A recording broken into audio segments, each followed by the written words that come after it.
What's up, Wolverines? I'm Hugo Dorda. And I'm Agent Fraga. Here's your news for today. Let's start with the crisis in Ukraine. A state of emergency in Ukraine. Calls for peace have gone unanswered. President Biden condemned what he called an unprovoked and unjustified attack by Russian military forces. After Russian President Vladimir Putin announced a military operation, he says to protect Donbas, a separatist-held region of Ukraine. In an emergency meeting Wednesday night, members of the UN Security Council condemned Russia's actions. We're here for one reason and one reason only: to ask Russia to stop. Return to your borders. Send your troops and your tanks and your planes back to their barracks and hangars. A Kremlin spokesman, when asked about Russia's objective, Dmitry Penkov, didn't say much. On a call with foreign journalists Thursday, he said he wouldn't go into military, technological, or other components of the operation. Only that occupation wasn't the objective. After weeks of buildup, Russia's military launched an attack on Ukraine last night. The U.S. is bracing for Russian cyber attacks as Russia attacks Ukraine and the U.S. imposes sanctions against Russia. The U.S. government is on high alert. A senior FBI cyber official warned U.S. businesses and local governments Tuesday they should be vigilant against potential ransomware attacks. And days earlier, multiple U.S. agencies issued a similar warning to executives at major U.S. banks. That's according to people with knowledge of both meetings. Russia has shown an ability to cause significant disruption and damage in cyberspace in the past. In fact, some of the biggest cyber attacks against U.S. infrastructures in the past 2 years have been linked to suspected Russian hackers. Every year, Engineers Week is celebrated nationally with a variety of activities. This year, the STEAM department has organized several activities for our students, allowing them to get hands-on experience with how engineers reimagine the possible. This activity will give students an understanding of how engineers make a difference in the world and see how study of engineering can open the door to any future career. I hope that students get more of an understanding of what engineering is and what engineers do, and open them up to the possibility of doing engineering as a career, or taking classes in engineering, because it can really open up the skill base that you have for any type of career. So if you're interested in engineering, then building up more of an interest or learning about the different types of engineering. But if you're not interested in engineering, just opening your mind to the possibility that engineering is a career that can give you the problem solving that you need for any other type of career. CrossFit is seen by many as a rigorous workout, at least for people with two arms. Lenny Valencia has his arm amputated at 30, but he isn't letting his disability determine his fate. Jay Cameo and Matthew Barturin have the story. Lenny Valencia has accomplished a lot as a professional CrossFitter, even with the difficult obstacles he's had to overcome. I was born with a birthmark. That birthmark, doctor said it was it's just a birthmark. It was a big purple mark all across my arm. When I reached 18, I was in football practice in high school. I fell on it. I went to get checked out, and I got an x-ray, like a regular x-ray, no big deal. Doctor saw I had some holes in my bone. It's like, that doesn't look right. Something's wrong with that. Let's take it to a specialist. So he sent me to a vascular specialist. That vascular specialist had me do an MRI, saw the MRI, and he said, listen, you have something called hemangioma. Basically, you were born with something that your veins and arteries do not circulate correctly. You're not getting enough oxygen to your bone, so you're getting holes. So you might get tumors in your arms. When I was at Montana State, it got really bad.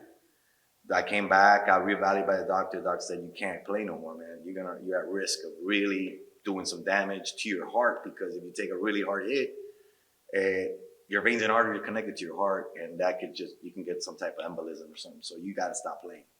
So I did. At the time, I was probably 21, 22. So I got surgeries. I went back to him when I was 28, because he told me that we should take a break. And he told me, man, you're at the point where we got to just take it off.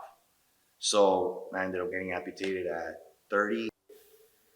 Actually, it was kind of a relief because I got rid of it. But I guess the news, when he first told me I was going to get amputated, hit me kind of hard. I got a little depressed. I got a little down on myself. But I knew life goes on, and I couldn't just sit in the bed and feel sorry for myself. So I got it amputated, and I just tried to get better. I got a lot of therapy. Therapy helped me a lot, and eventually I got better and just moved on. And I never really I thought of getting a prosthetic, but I got so used to doing things without it that I just, kept going.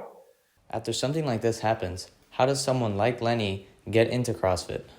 I had my first daughter, then I had my second daughter. I would do some running, and then I started getting a little heavy. So then I kind of just started doing different things. I joined LA Fitness, and I would do a spinning class every day, just spinning. That's all I thought I could do. Then one day, my ex-wife's friend was like, "Hey, have you tried doing CrossFit?" I'm like, "Well, what is it?" She's like, "Well, it's kind of this." And she showed me a video. I'm like, "Do you think I could really do that?" She's like, "Yeah, let me call up the coach." She called him up. She's like, "Yeah, show up Monday." I'm like, "Yeah." So I showed up, and then he showed me all this weird stuff. My football background kind of helped me because a lot of the movements I would do, like box jumps, deadlifts, cleans, squats.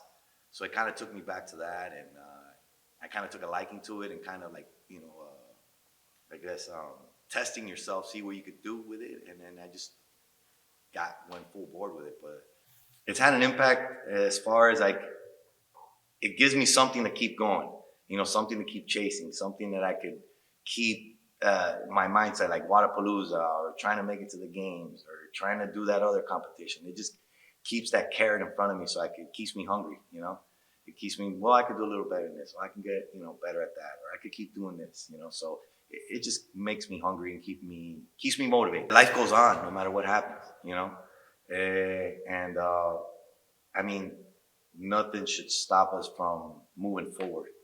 We're going to come across, in life, everybody comes across some type of speed bump. It's just getting over the speed bump, and how you're going to get over that speed bump. Just getting through life every day,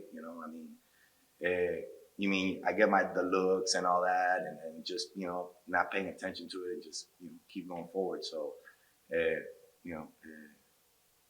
you can make anything possible as long as you want to make it happen, So I guess that's the biggest thing. Reporting for WBLN, I'm Jay Camejo. And I'm Matthew Barturin.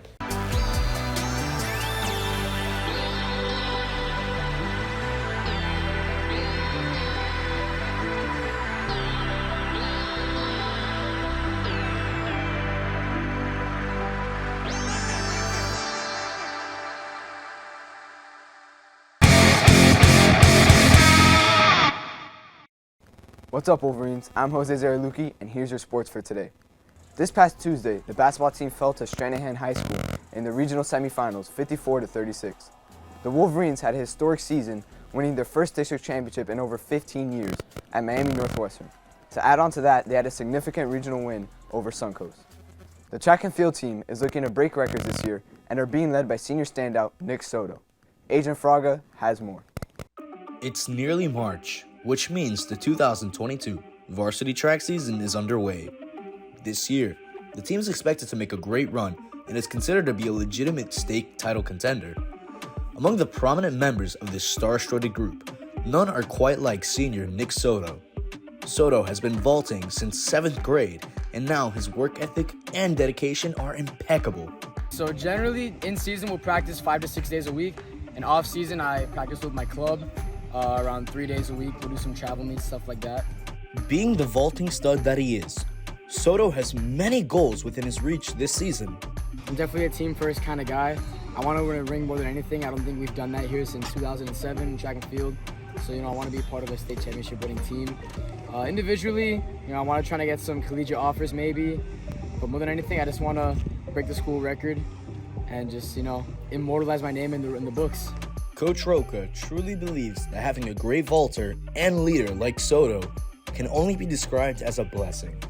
Coaching Soto over the last 6 years has been a privilege to watch him interact with the students, the vaulters, the younger guys, to teach them, to recruit them to come out, and to keep them around has been a huge blessing for me, watching him to mature into a young man, not just on the track, but with the way that he treats everything off the track is a pleasure, and easy to coach, very responsible young man.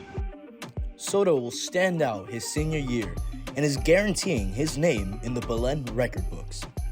For WBLN, I'm Adrian Fraga. The varsity soccer team is squaring off this Saturday against the Arnold Marlins in the state championship. They look to get back-to-back rings for the first time in Belen history.